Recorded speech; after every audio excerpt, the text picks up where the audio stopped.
Toute l'actu techno, c'est 01net TV, c'est tous les jours, bien sûr. Et aujourd'hui, nous allons parler, je crois que c'est la première fois, Jérôme, d'imprimante. Mais c'est très utile. Ah bah oui, On ne peut pas s'en passer des imprimantes. c'est clair. À la maison ou au bureau. Alors vous êtes peut-être sur le point de vous acheter une imprimante, mais comment choisir ?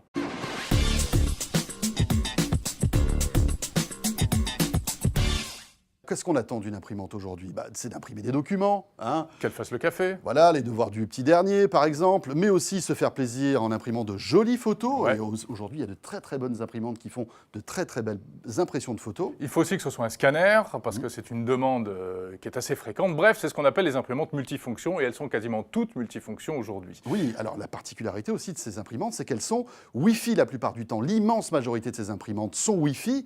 Et alors c'est génial parce que maintenant, avec ton smartphone ou ta tablette, tu peux imprimer directement sans passer par l'ordi. C'est presque magique. Côté technologie, eh bien, la techno qui s'est imposée, c'est l'impression jet d'encre. Les matriciels, on n'en parle plus. Vous ne savez même pas ce que c'était. Ah non, peut-être. j'ai jamais entendu parler de ça. C'était une autre époque. Ouais, il y a laser aussi. Il y a laser, mais laser, ça a des inconvénients difficiles pour imprimer des photos, etc. Bref, les multifonctions jet d'encre, comment choisir? Nous avons posé la question à notre spécialiste maison, François Bedin. Alors la bonne nouvelle, c'est que les imprimantes offrent dans l'ensemble une bonne qualité d'impression pour les documents bureautiques. Donc le rendu du texte ou des graphiques est vraiment de bonne qualité, quel que soit le modèle de l'imprimante. Là où ça se gâte, c'est pour l'impression des photos. Selon le modèle, le rendu va du médiocre au moyen au très bon. Et c'est là où en général, où les modèles estampillés photo et dotés de cartouches photo particulières prennent l'avantage. La grande tendance est l'arrivée du Wi-Fi dans les imprimantes. Il y a toujours une interface USB, mais il y a également une interface Wi-Fi. Alors il y a deux types de Wi-Fi. Il y a le Wi-Fi dit standard, qui nécessite de se connecter à votre box ou à votre routeur, mais il y a aussi le Wi-Fi direct sur certains modèles. Avec le Wi-Fi direct, l'imprimante communique directement avec un ordinateur portable, un smartphone ou une tablette. Pour utiliser une imprimante en Wi-Fi avec votre smartphone ou avec votre tablette, il y a deux cas de figure. Il y a les imprimantes AirPrint. AirPrint, c'est une technologie d'Apple qui fait que n'importe quel smartphone ou tablette Apple communique directement avec l'imprimante via le Wi-Fi. Mais pour les autres modèles, il faut une appli. Cette appli est en général proposée gratuitement par les constructeurs. Les applis proposent des fonctions d'impression, mais certains constructeurs vont encore plus loin et proposent des fonctions de numérisation. Donc vous pouvez commander la numérisation d'un document à partir de votre tablette et voir la numérisation s'afficher sur l'écran de la tablette. Autre service disponible sur certaines imprimantes, la fonction d'envoi par mail de documents.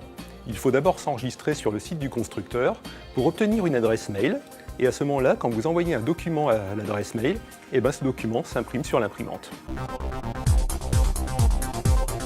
Si vous achetez une imprimante multifonction, vous avez le choix entre de nombreux modèles et surtout une large gamme de prix. Par exemple, chez Epson, cela commence à 60 € et ça se termine à 350 €. Pourquoi une telle différence dans les prix? Il y a tout d'abord la rapidité d'impression. Les imprimantes seront plus ou moins rapides, en général l'imprimante la plus chère est la plus rapide. Mais il y a aussi les fonctions offertes. Premier exemple, l'écran. Des imprimantes n'ont pas d'écran, d'autres ont un écran, et une troisième catégorie ont un écran tactile, ce qui rend leur utilisation très très simple. Ensuite, il y a les fonctions photo. Les imprimantes utilisent 5-6 cartouches d'encre pour mieux imprimer les photos que les modèles avec seulement 4 cartouches d'encre. Autre exemple concernant les photos, certains modèles sont dotés de logements pour mettre une carte mémoire que vous aurez extraite de votre appareil photo, ou même brancher une clé USB. Entre les modèles, il y a aussi des différences au niveau du Wi-Fi. Certains ont du Wi-Fi direct, d'autres n'en ont pas. Vous aurez aussi des différences dans les applis. Vous pourrez numériser sur certaines et pas sur d'autres. Dernier point à considérer, le coût à la page. Ce coût va dépendre du prix des cartouches et de leur autonomie. Vous pouvez voir l'autonomie dans les fiches techniques des constructeurs car elles sont normalisées, ce qui vous permet de faire un calcul rapide en connaissant le prix de la cartouche, sachant qu'il y a d'énormes différences dans les prix selon que vous achetez dans un magasin ou sur Internet et entre les différents sites de vente sur Internet. Bon, sinon, au moment de choisir une imprimante, faites attention également, c'est important au bruit. Oui, surtout si vous imprimez la nuit. C'est vrai, surtout si vous la mettez dans la chambre du petit. Voilà. Et puis aux dimensions, hein, suivant l'endroit où vous voulez la ranger, parce que c'est gros, mine de rien. Oui, c'est vrai que c'est pas très design quand même, une imprimante. Ah, il y en a qui sont jolis maintenant.